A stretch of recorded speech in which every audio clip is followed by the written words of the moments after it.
What does your dream Super Bowl look like? Legend versus legend, ultimate grudge match on the game's biggest stage, or maybe one man taking on a machine? We've been treated to the most spellbinding moments. Did he make the catch? He did! And forced to sit through a fair share of clunkers. The ball snapped over Peyton's head. But we missed out on 10 phenomenal Super Bowls. So where do we start? How about Y2K? Yeah, number 10, the greatest show on turf against the 2000 Ravens defense. MVP Marshall Faulk and Kurt Warner on one side, and Defensive Player of the Year Ray Lewis on the other. A dream Super Bowl indeed. Top offense versus top defense. Unfortunately, things took a rough turn in New Orleans. After the punt, which is fair, caught at the 9-yard line and then fumbled. That wild card fumble knocked the Rams out of the playoffs, and we all know how the Giants fared in Super Bowl 35. Don't remind us. Okay, number 9. The West Coast clash that never was. A San Francisco-LA Super Bowl has never been as close as it was in 1983. With a couple dominant playoff performances, LA cruised to Super Bowl 18. Bill Walsh's 49ers were in serious trouble in the NFC Championship game. Trailing 21-0 heading into the fourth quarter, Joe Montana came roaring back. Montana back to throw. Going deep. And the 49ers are right back in it. Then the defending champ Redskins went on the move. Goes deep. Incomplete. Flag is down. Penalty marker down.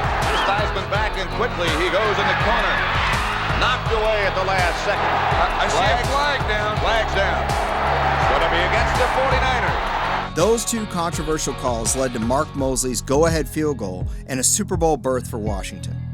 Makes you wonder, if San Francisco had won that game at RFK, would we have seen this? Cutting back upfield, and Marcus Allen could be gone. Now, there are countless potential Super Bowls we could have included in our top 10.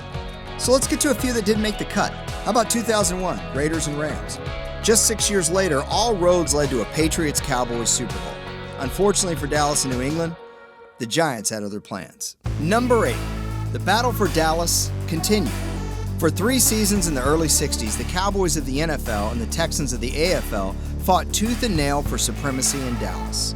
Lamar Hunt eventually moved his team to Kansas City, where the Chiefs became a powerhouse by the mid-60s. Led by charismatic coach Hank Stram, they steamrolled through the AFL in 1966, advancing to the very first Super Bowl. Meanwhile, Tom Landry's Cowboys were a 4th and goal away from delivering a Dallas grudge match. And it's intercepted in the end zone, and the Packers have just taken the championship. Instead, we saw the Packers win Super Bowl I and a trophy named after their legendary coach, Vince Lombardi. All right, number 7 is fun. Joe Montana versus Steve Young, the Chiefs and the 49ers. The chances of this dream matchup were never better than in 1994. They actually played in week 2 of that season, a contest that legitimately felt like a Super Bowl itself. Young will throw. He's being rushed. He's headed the end zone. Derek Thomas nailed Steve Young in the end zone for 2 points. Montana, the former 49ers quarterback, would come out on top that day. But Young had the last laugh. KC went 9-7 in '94, eventually getting knocked out in the wild card round in Montana's final game in the NFL. Meanwhile, Young took home his 2nd MVP in 3 seasons, leading the top offense in the league to Super Bowl 29. They fake it to Floyd. Young to the air. Young to Jerry Rice. Touchdown, San Francisco. We all know that game was a dud. So think about this. Montana, Young, Allen, Rice, Thomas, and Dion. Number 6 is a missed connection. In the late 70s, Dallas and Oakland were 2 of the best franchises in the league.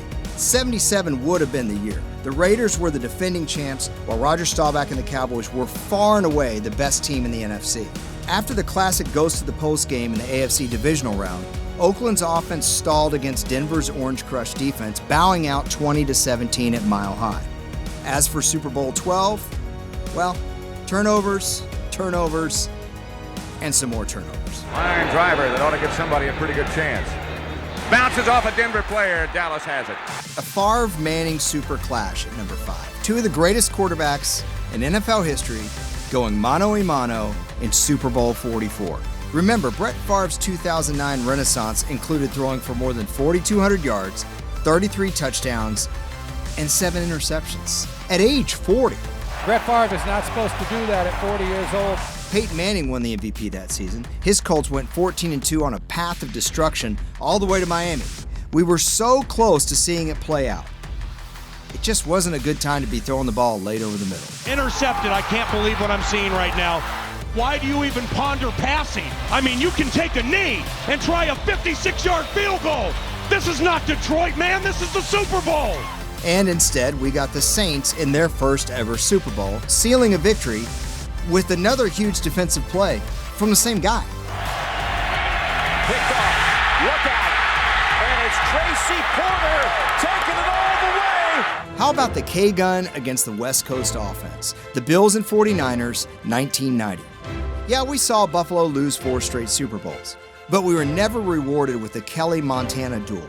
In 2 playoff games, Buffalo amassed 95 points, including a 51-3 shellacking of the Raiders in the AFC Championship. The Bills are in the Super Bowl. Now here's where it goes south for Niners fans. And Montana was clobbered. Leonard Marshall caught him with his helmet right in the middle of the back. It gets worse. And he hits a wall, loses the ball. Giants have it. Three-peat over. Good! And the Giants are going to Tampa Bay. It's over for the three-peat. So we never got to see 49ers Bills. But what we did see was a terrific Super Bowl 25, culminating in the first of 4 heartbreaking Buffalo defeats. No good. Wide right. Number 3. We've yet to see an Aaron Rodgers-Tom Brady Super Bowl showdown. We were primed for it in 2011 when A-Rod led a historically great offense and the Pack went 15-1. He won MVP, throwing 45 touchdowns to only 6 interceptions.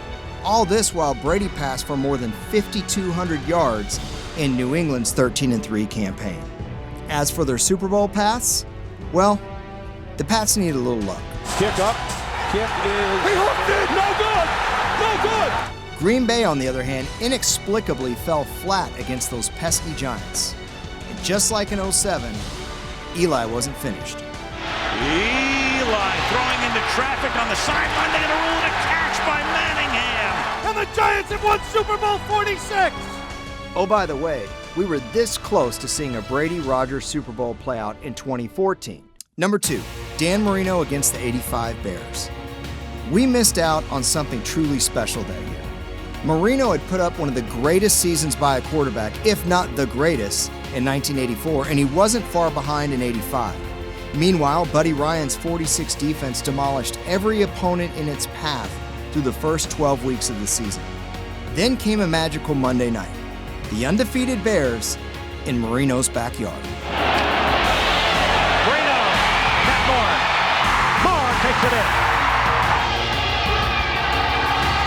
Marino gets the pressure, but he gets it to Matt Moore. Hysteria here in the Orange Bowl. This was Chicago's only loss and the one blemish on the greatest defensive season in modern NFL history. Fast forward 6 weeks. Championship weekend. Ditka's Bears beat the Rams and win the NFC. Miami was just a win away from a rematch. Yeah, things didn't really work out. That left us with the greatest defense of all time against Tony Eason. Enjoy. The Chicago Bears are world champions of football. How about a dream revenge Super Bowl? Drew Brees against the Chargers in 2006. Or what about an all-Texas affair? We've never seen it, and perhaps the most entertaining game would have come in 1993. Okay, we finally reached the top of the list. The greatest Super Bowl that never happened. It's 1998, Broncos and Vikings, the top 2 scoring offenses in the league. One led by a rookie phenom. Going deep again, adjusting his Moss, squeezes his way in for the touchdown. The other led by a 2,000-yard rusher. Davis, 15-10, touchdown. Darrell Davis. Oh yeah, not to mention John Elway, Randall Cunningham, Chris Carter, Rod Smith, Robert Smith, and Shannon Sharp. A potential game of legends in Super Bowl 33. Davis rushed for 366 yards in 2 playoff games as Denver captured a second straight AFC crown. But in the NFC title game, Minnesota saw its 10-point fourth quarter lead slip away. Anderson is good. He knows it. They know it. Those Dirty Bird Falcons were no match for Elway in his final game.